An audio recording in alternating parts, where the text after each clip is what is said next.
Opa daí, hoje e sempre, Guarani.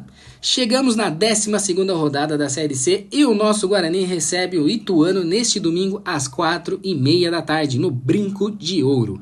E olha, agora não tem mais desculpa para ficar em casa. O tobogã foi reaberto, ingressos a partir de R$10 para quem for com a camisa do Bugre ou meia entrada. E se não quer gastar, pede para o seu amigo sócio campeão te levar. O convidado entra de graça.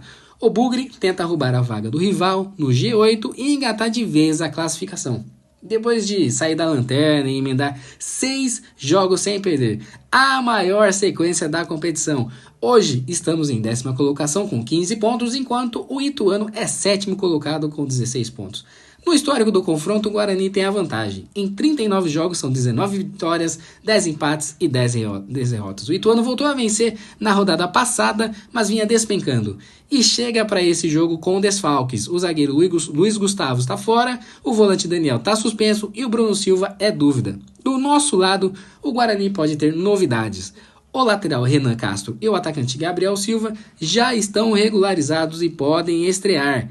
Então, é isso. Bora lotar o brinco, empurrar o Bugre e buscar essa vaga no G8. Vamos juntos!